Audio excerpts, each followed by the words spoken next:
Nnyo muli mutya akasu muli bulungi nnyo abato obudde buno ku channel zino kwoli obudde buno era gy'osinzidde nkubuuzaako nnyo abali Dubai mugamba mutya, abali Saudi Arabia, abali mu United States of America babuuzaako nnyo, abali mu UK mugamba mutya, yonna gy'osinzidde nti nno buno obudde kwoli otulaba obudde buno nkubuuzaako nyiragamba nti bali nnyo omulimu gw'okola gwa kabi nnyo ddala bali kuba nti nate wekikwasaganya mu mbeera eyo mpola mpola. Tunoyezaako omuvubuka omulungi ennyo mukwano gwange ennyo omutagifera alina akayimba ke yazemu aka Bobie wine n'akola version ye ey'enjawulo ate ennungi ennyo epomu ogyagadde nnyo ku YouTube tumuyina tuwayemuko ku mboozi ez'enjawulo naye bimukwatako in case tonamutegeera bulungi nga tomumanyi ogenda kubaata omutegeera avuddewa kyekimu inspiring kulaba nti nnyimba zino aziddamu akola covers zino nawe alina kikyakola obudde buno so okuba nti tumutegeera bulungi nnyo ye ng'omuntu obudde buno omukulu ogamba otya wedi mzee amannya go in case waliwo atanakutegeera bulungi ku TV oba ku YouTube? Yes, mzee Nyanzi Gidi but stage place Vocals Uganda. Bire bitu bitandika ddi? Way back but not so way back. I started from church in a child meeting. Then in school one day I trained the Lebanese, improving as a music producer and arranger. Started composing songs. Then I looked at certain artists and remember, maybe artist music can be kind of good. I looked at Whitney Houston and they were music way. Nimanya nti covers zisobola okuvaamu ekintu ekikulu. For example, I will always love it. It is not a Whitney Houston song, it is a Dolly Parton song. So naye cover ye yavaayo kind of better than Dolly Parton. Basigala Dolly Parton ina amaanyi ge nebipikitinaseka z'amaanyi ge. Tuddemuko emabega oyogedde ku Ebonies, ojoininga Ebonies, ojoininga Ebonies era wajoiningayo ng'okolayo otyo ozanya movies obeera obadde oyimba mu Ebonies? In the Ebonies I joininganga instrumentalist at first because they were looking for a very good pianist. In 2014 ngatandika so ogenzeyo ng'oli muzanyi wa kibuga. I was just a keyboard. Experience yali etya mu Ebonies era otuuka ddi okuva eba okyali? Jendi part time. Before nalingayo full time it's a full time right now it's a part time because I have to concentrate on my career and my finances. That is different.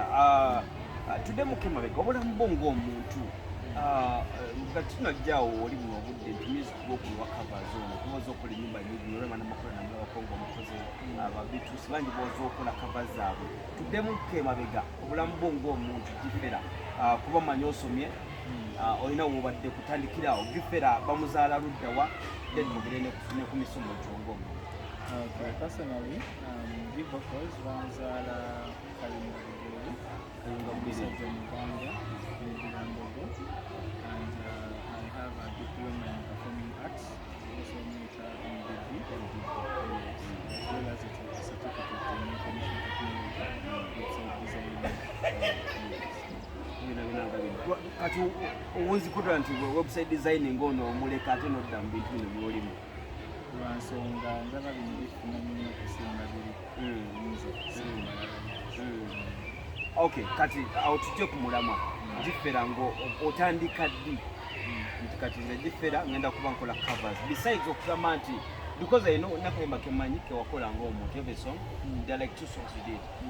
Why didn't you decide n'ogamba nti kati kankole music nga wange nnyimbe okusinga okukola zino covers rather than ate okukola covers? Yeah, I looked at the industry and this organization nesagala kuleta kintu kiri affect nanjagala ndeta ekintu nga kigumidde bwentandika ogamba nti nyimidde nga solo artist nga ndi serious nga sikyakuliyakulitemu. So I decided to first do covers so that I grab people's attention. Bwemala okufuna attention yaabwe I release a song immediately awo mba maze okkitonera naye bwengamba nti ngwewo bugu nga artist I feel like. But you already have some songs you did in Mabega Cup. Yeah, I did them and posted them on my YouTube channel. However, I wasn't so serious. Oh, So mainly amaanyi agasimu gatadde mu kukola covers. Otandika ddi okukola covers era oluyimba kyebasookera kukola covers?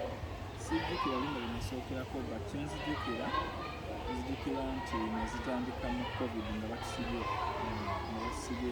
Otandika yes 14 days and nights natandikira ezo covers seriously tandika ku social platforms nali sizifaako nnyo maybe covid wanzibula amaaso n'amanda bonna bakola covers bajja kwappreciatinga naye n'okwenyonya eddoboozi lyange liggwawa okwetereeza personally musically okutegeera industry how to handle certain situations so I first had to look into the line of covers then afterwards ndyoke nzijjenga wenyingala music ono mukola covers mulimu kibayita at times omuntu asobola okukwata n'akuvunaana okuba nti wamusaba lukusa okukola covers at times mwe wakola ebintu ng'ebyo gwe bano abantu bajja okukola covers zaabwe bakuwa olukusa oba balukuwa okulaba nti mba zino oziddamu abamu ozza okulaboratinga nabo mweda mu semulizi. Yeah, it depends because what we call a cover is kind of different from redoing someone's song. Looking at my channel again, I'm sure the modern local oluyimba lw'omuntu n'otateekamu what we call a disclaimer to prove that it is a cover. Trust me, I'll get this oluyimba. So some disclaimer. Yes, but you have to tell people that this is a cover. You don't know that is a credit to the artist. Naye kasatu gala credit utateekamu disclaimer. Abayimbi bano at times olina ennyimba z'okola abatera okulaba ennyimba za gifela n'ozikola ne zinyuma nnyo n'okusinga n'omuyimbi yazikoze. Do they give you credit oluvannyuma lw'okukola ennyimba zino zitambula ku social media z'enjawulo? Yes, people give me credit and artists give me credit. However, not everything. Let's mention some of those abakakuwa kwa this praise. His Excellency. Sinzo Kushina, then the Banana. Yes. Remember the B2C, so many. So olinawo enteekateeka mu maaso awo okulaba nti okolako nabo ennyimba zennyini nga si covers ready you're getting ready with them. I would love that, but I'm coming as an artist. So ogenda kuyimba bw'otandika okuyimba covers ogenda zeta? Covers, as I told you before, until covers ezo zisinziira n'oluyimba bw'obaka. For example, this song lwafulimba message erina ennungi nga gulaga nti gukwata ku mutima gw'omuntu kunakunafuna banalumansi bange awo tugenda okujja. So I don't think I'm going to leave the covers as well. Covers, it's part of my life. Okay, tujje ku nsonga enkulu then tujje n'ebira ebiddirawo. Okoze oluyimba lwa Bobie Wine, a principal akupostinze oluzzeemu naye it's kind of collaboration bulinga abakoze mwene naye nga it's a cover. Ojjawo obuvumu ogamba nti kankola oluyimba lwa Bobie Wine ng'ate alina amagye abantu bamanyi nti balumbira ddala n'olukola ate n'ofuna obugumu nga ggwe okulaba nti oluddamu. I believe omuntu w'omutima omulungi aba alabika era n'abantu abamutera okubalabika alina amagye but si mabi yesobola amagye nga si mabi nga bw'olaba nti Katonda alina omutima omulungi ennyo naye ate era si alina amagye nga si mabi so that's I believe sina kisantono. Ekirowoozo kijjawo okugamba nti kaziri mu luyimba lwa Bobie Wine nga lwakatambulako ennaku nga 3 n'okola kava yaalwo. Oluyimba nalwagadde lwenkwatako I think I had some friend of mine when Nalinga ekinyonyi kikoze ebisiki naye nasalawo okugwaka so I thought this is a very good chance for me to use this music maybe to send back to this person because this person is trying to come back to me yet Twogera ku mukyala. Yes. Okay. Kind of relationship yali muntu wo?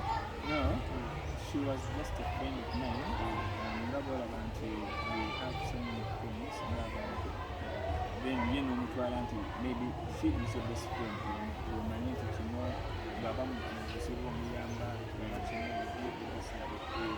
so literally okuddamu oluyimba lwa Bobie Wine Nalumansi obadde n'ensonga lwaki oluddamu nti omuntu oyo yakudisa mu oluyimba lwe? no, I'm just giving an example lwaki nawuddenga lyrics zinkutte zimakinga n'ensonga. my main reason lwaki is because the song is good. You know, you can't do a cover and say the song is good. The song is good. You can't sing it, you can share it. It's good. That branding okubujja mu ssali ya Bobie Wine yaluyimbidde n'ojja n'oluwoomesa tukiyinza mutiisaamu nga Bobie Wine tulumba lwange omuleezi agenda ayinza oddutwala oba okufuna endowooza eddutwala kubanga lwomye n'okusinga original version y'omukulu. According to our comments, what then did you do to YouTube?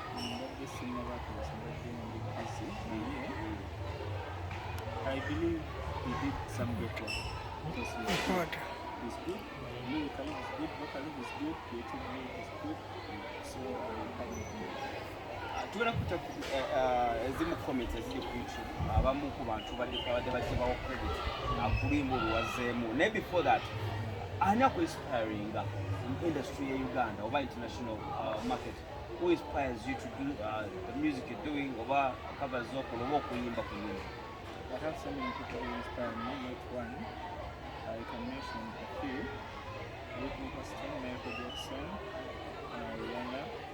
In Uganda, I can look at Rihanna from Nyamuzi, Aaron Mandela, Bobie Wine, Bobby Cole. They're inspiring. Okay. Let's go through some of the messages eziri ku YouTube aba commenting ze osobola okumanya abantu bano ba appreciate ze nyichu chokola. Lwamuyita Fatima Henry yagambye nti well done to sing that song again, you powerful voice X. Ono n'agamba nti the way I love you G vocals only God knows, meaning people they already know you. Okumanya nokubabuta Grace. Then n'agambye nti no, the boy has nice voice wallahi nasako nti weyamuta Hassan. Okay. Onagame, thanks bro. Naye Bobie asigala yasinga, respect Mr. President. But what we are gambia. Guys are trying to comment ku YouTube yaffe ya Emma Waswa. This song is so sweet with T vocals. Can you comment ezinzo banga zikola makulu kusaidiyo? Okay. More than to comment, extremely nice and strong message. Bagad no bako buli muluyimba lunene. Nga tuvudde mu ki akayimba kano bokawuliriza obulungi message yaalwo gwe bw'oba ogiwulira egenda luddawa oba yageza kuwaidinga something. I can't comment on that, but as a songwriter, I can see the creativity of it. The creativity in it. Omuntu wawulira oluyimba lunalumansi ayinza obutamanyi njagala tutujje okuba katuledde gwe oyinza okuba okitegedde ekiri mu luyimba because you already have ensonga lwaki wakoze oluyimba lunaduddamu that message behind the song bw'owuliriza oluyimba luneeno lulimu is it a love song oba it's a political song? The message in it.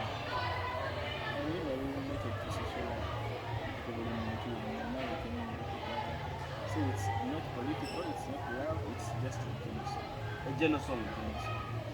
Tuwe mulaini wakiri kale verse mujomanyi mulijjo kasani katika wenyimba eno bajja dutegeera one line Nalumansi tonkabira wagwa musasake wekabire katwongere njagala omuntu apiikinga eddala oluyimba luno luli ku ki kubanga tuweza buuliza nti Bobie Wine yatadde oluyimba Nalumansi njagala omuntu asobola okuwulira eddala oluyimba luno luli ku ki tuwe verse emu one verse. Yeah. I'll give you the verse because I'm arranging the right performance for that song. Okay. I'll give you the verse to not rush on the verse. Tugenda gitu wakati gwe yaluzizeemu oluyimba. Okay, kyokka hint ezimu ku lines wayimbe mu luyimba lines neziriwera owuliriza ku YouTube channel yange osobola okunoonyereza bulungi arranging the right performance where I want to make a difference in the music industry because music other things are very so abayimbi balina producers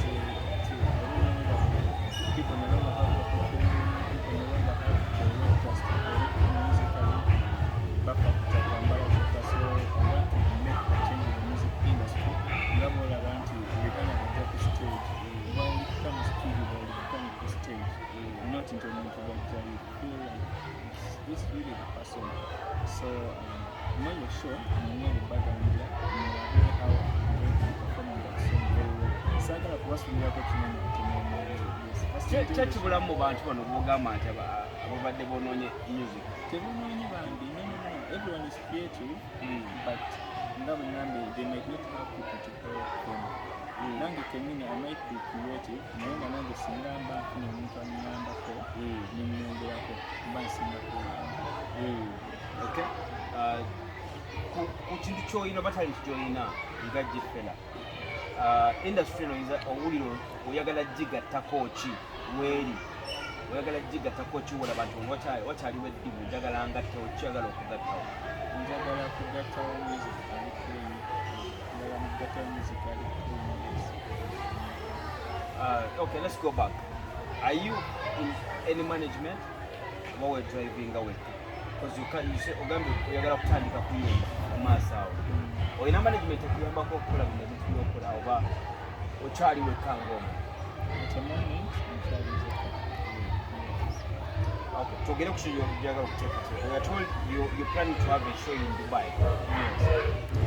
Eno show genda gikola otya era erimu baani abali behind kubanga tuwulidde nti akayimba k'oteekateeka okukola oba okukola main point kayimba ka Bobie Wine.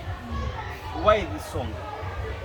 Lwaki akayimba kano era lwaki Dubai? Lwansonga nti abantu bonna tebalinsi ki akayimba kasobola kyoganya okwogera olwedde mu luyimba kati simanyi kiri ku mutima gwange wanze bwonyalumansi nalumansi nga representa so nalumansi can be love, nalumansi can be genuine, nalumansi can be anything.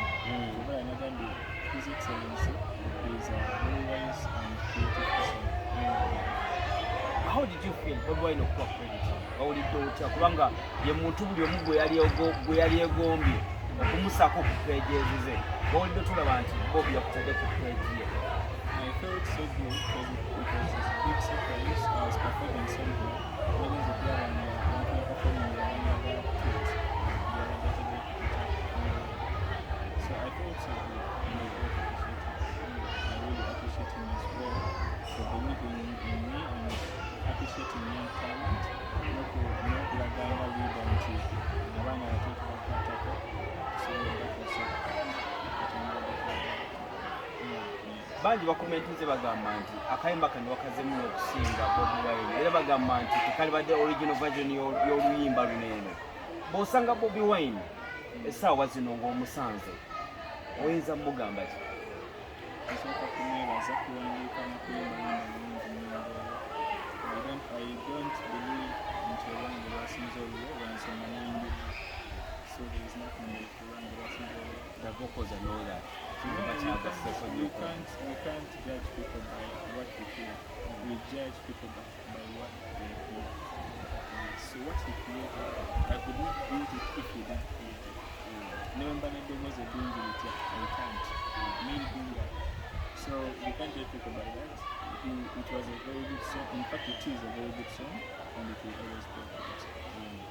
You've done weddings era mbaddeko nawe banga mabega twakolako fenna you're my good friend. I know you kimanyi bulungi ebimu ku bintu ebiyinza obbanga bitawanya industry mu bantu mbadde nzijankolako nabo nange be bakyala abo era zimu challenges oli osanzeeko naawe twaliko fenna n'osanga ebintu nga binene ezimu ku challenges zisinga kutawanya ze ziriwa by mentioning ezimu ku si kutawanya ng'omuntu challenges zendabaza abantu naddala abagagga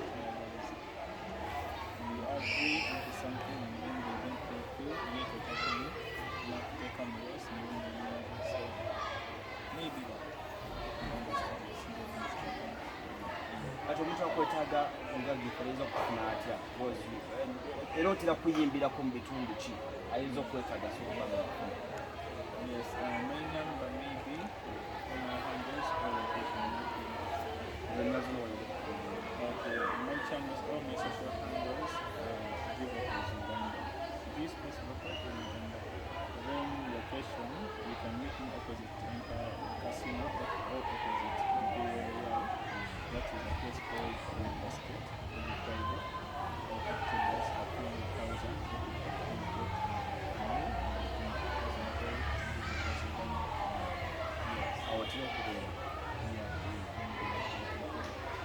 you already get gigs? Batira okuyita n'oyimba ku mikolo ku mbaga oba tonatuukawo awo okyali mu night? Natuukawo betevola abantu nnyo ennaku nnyo bannensonga ntambula nnyo siyimba nnyo okukanya obadde otambula magulu. Which countries have you visited gy'oyimbiddeko? I've been to Egypt, I've been to Morocco, I've been to Canada, I've been to Boston, I've been to Dubai, I've been to Saudi Arabia, I think South Africa. Yeah, I went in South Africa last year from South Africa. Kyensinga okwegombako era n'okuweewuunya ennyo simanyi bw'okikola twaliko ewa pasita yiga mu church n'akuyita ojja opafominge he has a band n'abagamba mulindeko ekintu bandi ennamba kyekola n'okikola omuntu omu you playing instrument sometime ng'oyimba ng'ate buli kivuga okikubidde mu luyimba olwo ekyo ekintu okikola otya okufuminga omuntu omu ekyatuka bandi ennamba n'okikola omuntu omu? First and foremost, it is God's blessing. Then secondly, rehearsal. Thirdly, passion. Fourthly, professionalism. Gezaako okubinyonnyola omuntu abikoze. Katonda bw'akuwaka amafuta oba osobola okutekereza bw'amala okuwaka amafuta oba nakyo ekitundu ekimu olina okukyagala participation n'okiteekamu amaanyi. Number 3, no rehearsing, then exercise, rehearsing. No one will follow rehearsal all the time, so that's totally the Madiba. Well, I mean, this is the time. Then professionalism of making sure that the partners will be clean. Talent join in ofunako kaakadi n'okigabana n'abantu like you train them or something like that. Okulaba nti creatingayo abantu abali good abasobola okuyimba nga bw'oyimba oba kyasigalizanga bwe. I have people I'm training because very many people are on my indexes and they at times have online courses because most of them are complete. But I say they're complicated. Being the visa, that is the public and others. According to the way you sing, when Uganda, ani gwolaba n'ogamba nti nnyimba bulungi naye omuntu oyo ayimba okunsinga I would like to be like him or her, ani gwolaba n'ogamba ddala vocally this guy is good?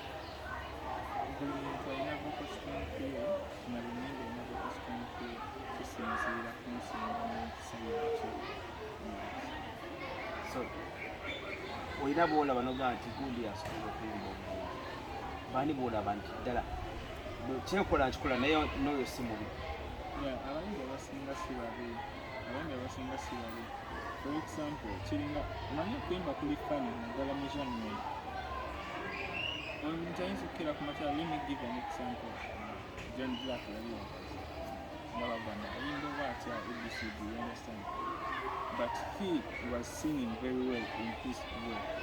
Era nga bw'okwata vocalist n'aba vocalist mulungi ate tasobola kuyimba nga John Black.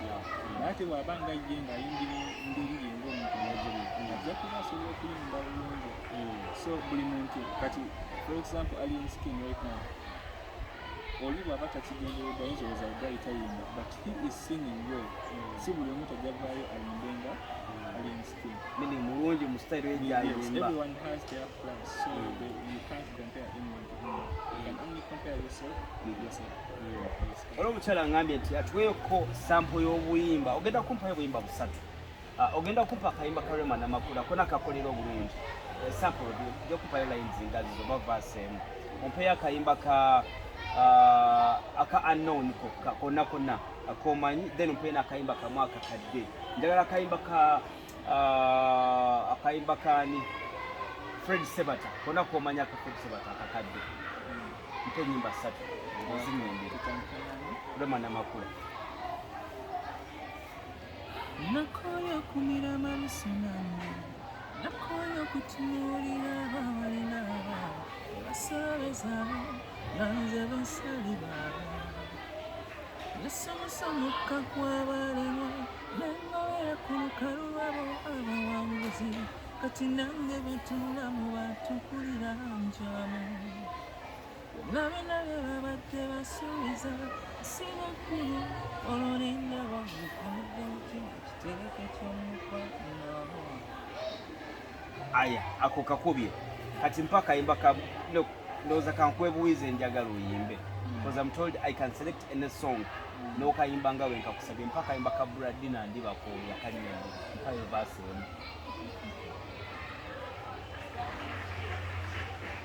Bradina ndi bakola Bradina ndi bakola mwana wangu ngenda ukumbu wongo mutu Bradina kusose mwana ngenyamba buyambi uterobeyo ofundo mirembe mu mikono gy'ensuwa yayo omwentadde okuzantitono kalamata bwajjanga onasonsekamu olwendo Bradina ng'osenako otulala n'otaako otulala n'obatika simanyi oba otegedde ensonga okunnyonnyola bulungi ebintu otategedde nnyo ŋŋamba gibboko ganziramu kirefutikka emidiwo. Man, this is real talent. Kayimba chikemba kuwa kasembayo kayimba chikobo kuba kasembayo akayimba ka Fred Sebatake bayita no mpayo kona paka akafero akakafero kayimba chikaba dipo mpa dipo akakafero